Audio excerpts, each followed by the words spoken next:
Hai semuanya, gimana kabar kalian? Semoga selalu dalam keadaan baik. Jadi welcome back teman-teman di segmen analisa pagi, dan seperti biasa di segmen kali ini kita akan mengulas untuk update news dan juga pergerakan dari market, khususnya market Bitcoin. Teman-teman, hari ini kita masuk di hari Senin lagi, tanggal 13 November 2023. Oke, kita akan mulai dulu pembahasannya dari kalender ekonomi. Di sini kita akan dapat beberapa data penting di perdagangan hari Senin ini, teman-teman. Yang pertama ada outlook ekonomi forecast untuk Uni Eropa, dan juga akan ada speech dari gubernur mereka ya, yaitu Guindos, teman-teman. Itu akan speech di perdagangan hari ini, di sore nanti, untuk market Uni Eropa. Kemudian dari Amerika Serikat akan ada data soal OPEC, teman-teman, yang berhubungan sama crude oil atau minyak mentah. Kemudian akan ada inventory minyak mentah juga dari Amerika Serikat. Lalu ada Bank of England member yang akan speech juga di perdagangan hari ini.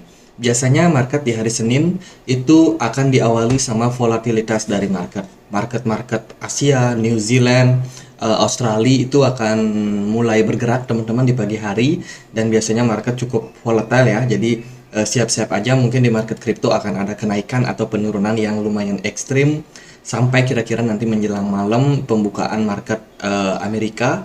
Itu juga akan menimbulkan impact yang cukup volatile terhadap market. Jadi biasanya hari Senin seperti itu, siap-siap aja teman-teman dengan volatilitas yang lebih tinggi. Mungkin beberapa koin akan di pump ataupun di dump, ya kita nggak tahu pasti, tapi ya bisa manage lah untuk teman-teman money manajemennya ketika di hari Senin. Kita akan langsung lihat dari berita kemarin ya, ada outlook ekonomi dari Goldman Sachs, teman-teman. Goldman Sachs salah satu perbankan di Amerika Serikat, dan juga beberapa menawarkan asuransi serta produk keuangan yang lain ya. Baru aja meluncurkan mereka punya Global Economic Analyst Macro Outlook, teman-teman. Jadi intinya adalah kalau kita lihat dari chart-chart ini menunjukkan bahwa tren saat ini itu mengarah ke tren yang positif, teman-teman, di mana growth dari Amerika Serikat ternyata masih positif meskipun mereka sudah menaikkan suku bunga beberapa kali dan menimbulkan impact kerugian terutama pada sektor-sektor yang sangat sensitif terhadap kenaikan suku bunga, seperti contohnya perbankan. Terbukti memang di tahun ini banyak sekali perbankan Amerika Serikat yang rontok. Kemudian belakangan disertai sama banyak juga perusahaan-perusahaan teknologi dari Amerika Serikat yang turun, teman-teman. Tapi ternyata kalau kita melihat dari GDP mereka justru masih tetap stabil dan tetap menguat. Ya, jadi dari sini kita melihat bahwa sebenarnya kondisi dari perekonomian itu secara keseluruhan itu masih dalam posisi baik-baik saja, meskipun di beberapa sektor itu udah lulu lantak, teman-teman, sudah benar-benar hancur-hancuran ya. Bahkan kemarin kan dari bank sentral harus backup, harus memberikan suntikan dana untuk para perbankan karena beberapa udah mengalami kolaps dan menyebabkan bank run terjadi. Jadi kalau kita lihat dari ekonomi ini, ya dari data-data ini menunjukkan sebenarnya kondisi masih cenderung bagus, teman-teman, untuk saat ini untuk Amerika Serikat. Sehingga kalau teman-teman ngikutin pidato dari Jerome Powell kemarin, itu kan bilang kalau ekonomi kelihatan masih sangat-sangat kuat dan ini tidak sesuai dengan ekspektasi mereka. Karena dari sudut pandang the Fed ya, teman-teman, atau bank sentral itu pengennya ekonomi itu mengalami perlambatan, penurunan, dan itu akan memberikan impact yang berkorelasi positif sama inflasi yang juga bakalan turun. Itu makanya kemarin Jerome Powell digadang-gadang ada indikasi hawkish. Nah, itu sih apakah berpeluang resesi? Ya tentu saja kalau Amerika Serikat saat ini tidak membicarakan soal resesi dulu. Karena kalau kita membicarakan sentimen resesi terlalu banyak, yang ada adalah impact psikologi terhadap market. Bisa jadi market malah mengalami kepanikan. Makanya buat meredam itu, isu-isu resesi sengaja dihilangkan dulu, teman-teman. Tidak sering dibicarakan. Padahal kalau kita melihat dari data-data, sebenarnya resesi makin besar loh peluangnya untuk Amerika Serikat. Ya itu sih dari outlook yang diberikan oleh Goldman Sachs, teman-teman. Overall ya perekonomian dinilai baik-baik saja untuk saat ini, dan suku bunga itu yang sudah cukup tinggi ya masih bisa punya potensi untuk untuk mengalami kenaikan, meskipun potensinya menurut saya kecil juga sih. Oke, kita akan next langsung masuk ke pembahasan berita yang lain, teman-teman. Jadi kita dapat data dari Glassnode. Ini data yang menurut saya cukup penting, teman-teman. Saat ini posisi dari Bitcoin sudah menembus level 35 ribuan something ya. Mungkin 37 ribu ya kalau nggak salah. Oh, 37.100, teman-teman. Nah, itu ini adalah sebuah chart tentang long and short term holder threshold untuk Bitcoin. Chart yang warna biru ini melambangkan kenaikan jumlah long term holder pada Bitcoin. Sementara chart yang warna merah menunjukkan short term holder. Kalau kita perhatikan secara jangka panjang, sebenarnya long term holder pada Bitcoin itu terus mengalami kenaikan. Artinya apa, teman-teman? Artinya lebih banyak orang yang membeli Bitcoin untuk di hold. Dugaan saya sih ini adalah para institusi yang sekarang mencoba untuk menawarkan ETF Bitcoin. Mereka pelan-pelan harus mengumpulkan Bitcoin karena Bitcoin ETF itu reserve-nya atau cadangan dananya mesti di backup dengan Bitcoin. Makanya kalau kita lihat dari long term holder itu terus mengalami kenaikan. Belum lagi institusi-institusi lain yang sudah melihat nih bahwa Bitcoin ini adalah salah satu aset yang bisa diperhitungkan. Berbanding terbalik sama long term holder, short term holder dari Bitcoin justru terus mengalami penurunan. Artinya apa? Artinya adalah kebanyakan short term holder ini sudah berubah menjadi long term holder, teman-teman. Ataupun ada juga yang memang short term holder yang memang cuma mau scalping atau cuan-cuan jangka pendek, teman-teman, di market. Trading jangka pendek ya. Jadi ya so far kalau kita lihat dari indikasi-indikasi ini menurut saya sih mengarah ke tren yang cenderung positif terhadap Bitcoin. Kemudian kalau kita lihat holder net position change pada Bitcoin juga sebenarnya masih tinggi. Hanya saja pelan-pelan ketika Bitcoin harganya semakin naik, semakin mengalami penurunan. Artinya di harga naik ini, ketika harga Bitcoin naik, ternyata semakin sedikit player-player yang melakukan akumulasi terhadap Bitcoin. Kenaikannya tidak setinggi ketika Bitcoin itu berada di zona 25 ribuan, teman-teman. Jadi tentu saja market akan mikir-mikir juga ya, karena Bitcoin harganya udah naik, apalagi ditunggu-tunggu koreksi, ternyata nggak koreksi-koreksi nih Bitcoin. Ya, sehingga beberapa pihak mungkin masih melakukan akumulasi, tapi beberapa lagi mungkin mencoba menahan diri, tunggu momentum yang tepat untuk melakukan akumulasi pada Bitcoin. Ini ada berita bahasa Rusia, teman-teman. Nah, kita langsung aja nih ke pokoknya ya. Jadi intinya adalah Moskow pengadilan mendenda pertukaran mata uang kripto Coinbase dan juga Asosiasi Internasional AIDA Internasional karena menolak melokalisasi data Rusia di Federasi Rusia, dan mereka mendapatkan hukuman denda sekitar 1 juta rubel. Jadi Coinbase baru aja kena denda, teman-teman, disebabkan karena tidak mengikuti peraturan yang ada di Rusia ya tentang lokalisasi. Itu kemudian berita yang lain, ini ada mantan penasehat dari FTX, former FTX General Counsel, yang baru aja memberikan perlawanannya ya, membela SBF, itu berencana untuk meluncurkan pertukaran mata uang cryptocurrency atau crypto aset bernama Backpack. Dia mau meluncurkan exchange, teman-teman, namanya Backpack. Jadi aneh-aneh aja ya. Kemarin isunya ada FTX 2.0.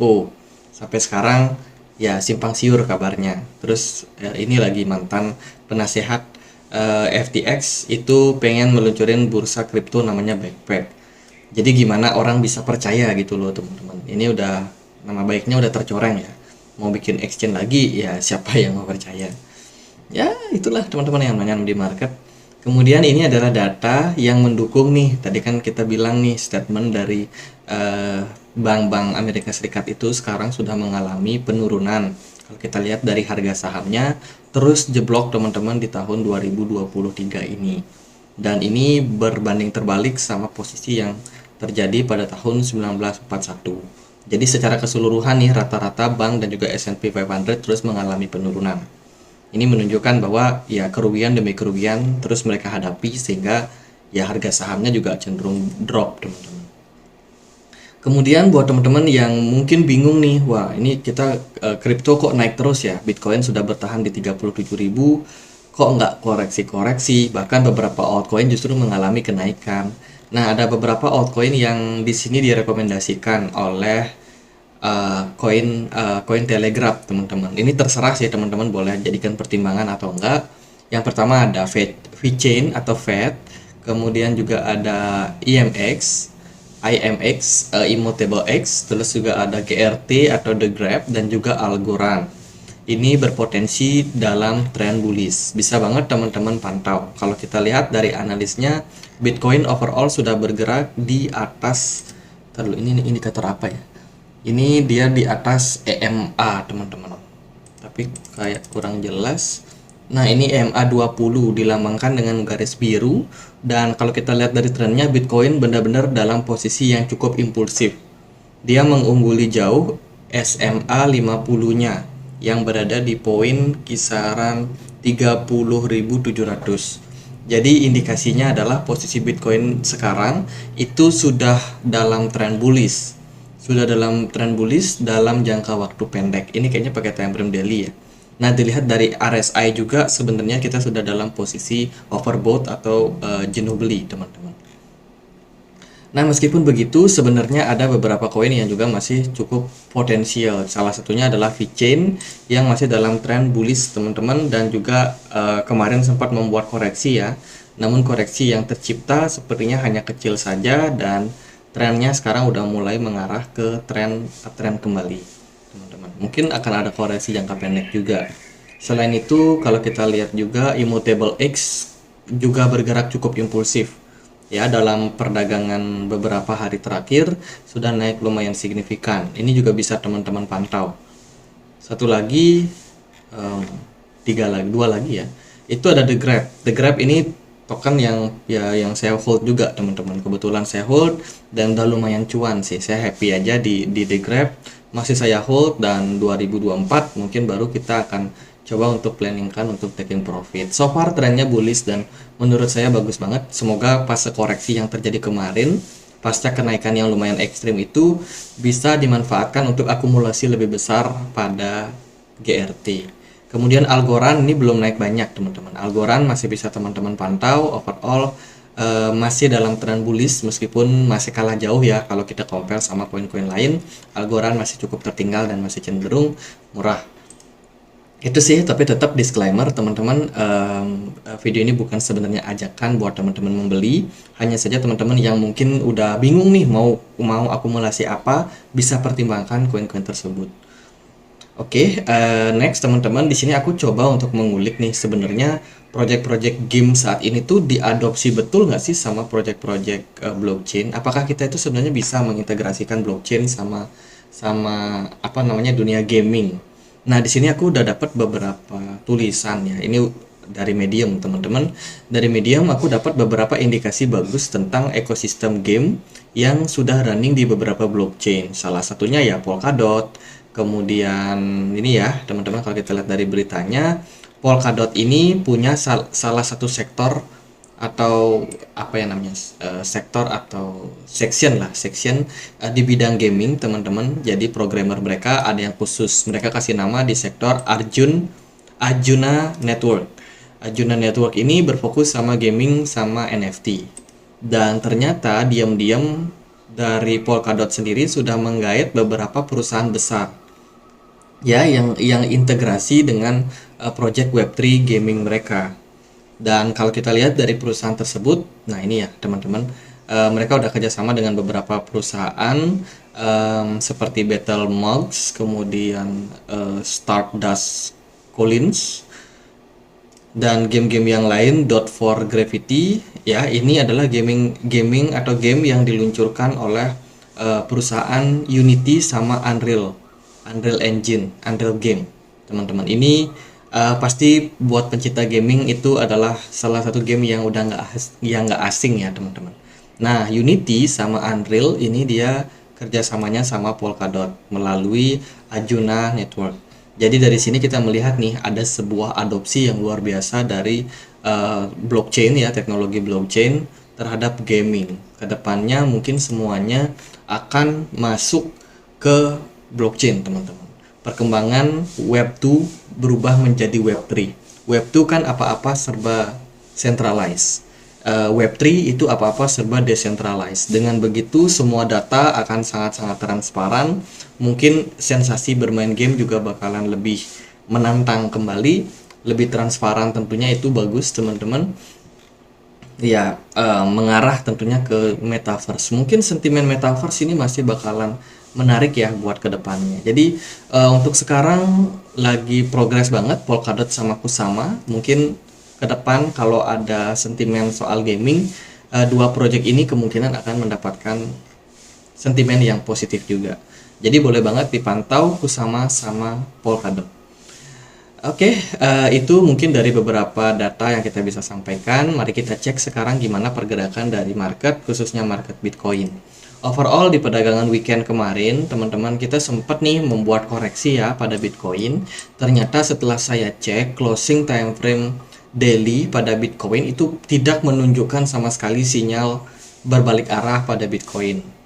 Padahal kita expect nih Bitcoin koreksi dulu, tapi kelihatannya sih belum ada candle pembalikan arah dari time frame daily. Jadi kalau Bitcoin hanya stagnan bergerak koreksi, teman-teman boleh untuk ya lirik beberapa altcoin lagi yang mungkin menarik untuk dilakukan akumulasi. Oke, kita lihat dulu ya dari time frame weekly, karena nanti kita kan akan dapat closing time frame weekly. Overall pergerakan dari Bitcoin so far strong, teman-teman, dengan satu candle di sini cukup bagus ya, candle long stick candle. Overall sangat bagus sekali menurut saya di level 37.000 ini. Semingguan Bitcoin bertahan di level tersebut dan merupakan indikasi yang sangat positif terhadap Bitcoin. Smart money-nya sangat baik, tinggi, kemudian juga ditunjang sama volume yang juga masih cenderung tinggi. Kemarin kita bahas nih ada potensial Bitcoin membentuk sebuah rising wedge pattern dan harus berhati-hati dengan pola ini. Mungkin Bitcoin udah masuk ke fase-fase sulit buat naik ya teman-teman, mengingat mereka punya level resisten yang udah mulai dekat, yaitu di kisaran 38 ribuan, 38.600. Justru fokus saya bukan pada Bitcoin, karena belakangan saya perhatikan BTC Dominance sudah menunjukkan tren pelemahan. Kalau closing time frame weekly ini kita bisa closing dengan satu candle merah saat ini, saya melihat potensi BTC Dominance bakalan turun, teman-teman. Nah, kalau BTC Dominance turun, maka kita akan melihat momentum untuk altcoin pada rally. Sementara untuk smart money memang sudah pada banyak keluar dari BTC Dominance, yang mengindikasikan bahwa altcoin akan menjadi sasaran, teman-teman. Semoga market merestui. Kalau kita lihat dari pergerakan Ethereum, bukan ini Ethereum down. Nah, Ethereum terlihat dalam posisi yang sangat bagus. Kalau kita lihat dari pergerakan, kita sudah bahas ya, Ethereum berpotensi membuat ascending channel. Mungkin akan ada beberapa koreksi dulu yang terjadi pada Bitcoin. Tapi bila mana BTC Dominance makin lama makin drop, itu adalah sinyal yang sangat baik untuk Ethereum masuk ke trend bullish. Teman-teman boleh cek di YouTube ya, atau di Google, pola ascending triangle pattern. Jadi kurang lebih polanya seperti ini, dan kalau dia breakout area 2134 something, jadi level area tersebut, kita akan punya peluang nih untuk Ethereum menguat sampai 4766 dalam jangka waktu ya mungkin beberapa bulan, teman-teman. Itu takes time, cukup panjang. Sementara beberapa altcoin lain yang di perdagangan kemarin udah naik, itu ada Solana masih tetap sustain ya, meskipun kemarin ya bisa dibilang sempat mengalami kenaikan, tapi kayaknya selling pressure udah masuk lagi. Yang naik kemarin Matic, teman-teman. Matic udah nggak turun mesin. Saya seneng banget bergurau lah tentang Matic. Saya bilang kenapa banyak teman-teman yang nanya kenapa Matic-nya turun. Ya, Matic-nya lagi turun mesin, guys. Makanya kemarin mereka berencana untuk mengganti branding mereka ya, dari sebelumnya namanya token Matic itu akan dirubah menjadi POL, teman-teman. Jadi kita tunggu aja, mereka lagi sedang proses upgradingnya. Semoga nanti akan dapat sentimen positif setelah dirilis atau benar-benar diresmikan ya untuk brand baru mereka yang nama tokennya adalah POL. Kemudian koin-koin yang kemarin naik, Celestia kemarin naik lumayan signifikan. Nah ini saya dapat beberapa komen memang di channel YouTube ini yang agak bilang ya agak kurang suka sama Celestia. Sekarang kayaknya udah naik, teman-teman. Jadi kita udah bikin analisanya juga, bisa cek aja di channel YouTube ini. Kemudian Algorand kemarin juga naik lumayan signifikan ya, 8% teman-teman. Akhirnya koin-koin yang sudah teman-teman hold cukup lama mulai berbuah teman-teman. Jadi kalau dari saya pribadi ya, misalkan teman-teman ada hold koin-koin yang bagus, fundamentalnya bagus. Mungkin kita juga udah review di channel ini, teman-teman boleh hold aja. Kenapa? Again, yang seperti saya bilang tadi, teman-teman kita itu melihat posisi di mana Bitcoin udah mulai stagnan, bahkan Bitcoin udah mulai mendekati level resistance-nya. Mungkin kita akan melihat kenaikan Bitcoin dalam jangka waktu pendek, tapi kenaikannya mungkin akan cenderung terbatas. Nah, kalau BTC dominance-nya ini benar-benaran turun, maka itu akan momentum untuk altcoin. Jadi kalau menurut saya untuk sekarang ya punya altcoin kayak GRT, mungkin CFX, ya udah hold aja dulu teman-teman, jangan diotak-atik. Kalau saya pribadi sih memang holdnya di spot ya, jadi nggak saya otak-atik, ya biarin aja, nanti dia akan naik sendiri teman-teman. Jadi gitu sih kalau dari saya strateginya ya, nggak terlalu banyak wah lihat ini naik turun, pusing juga teman-teman. Jadi ya itu santai aja, trading di spot, alokasikan sekian dana dingin yang bisa teman-teman toleransi. Kalau nanti ada kerugian, ya udah kita tinggal nunggu aja. Ini juga bisa dipantau nih, CRV udah membentuk double bottom ya, ada huruf W, bisa teman-teman pantau, siapa tahu nanti harganya growing up, teman-teman menguat ke beberapa level dengan harga yang cuma 0,6%, biasanya sih naiknya bisa puluhan persen ya teman-teman. Jadi itu ya Polkadot juga bisa dipantau, ini baru aja breakout descending channel dan sekarang mengarah pada tren kenaikan. Habar masih belum naik tinggi, boleh juga teman-teman pantau teman-teman. Gitu aja paling kalau buat saya ya, Bitcoin overall bagus saja trennya. Semoga Bitcoinnya bisa ketahan di level-level sekarang, dan kalau bisa naik ya syukur, kalau nggak bisa ya semoga BTC dominance-nya yang mendominasi sehingga altcoin berjaya kembali. Jadi gitu aja teman-teman buat pembahasan kali ini, biar nggak terlalu panjang. Semoga bisa bermanfaat. Kita juga punya komunitas diskusi di Telegram buat teman-teman yang mau join, linknya ada di kolom deskripsi. Gitu aja, akhir kata saya Andre, makasih.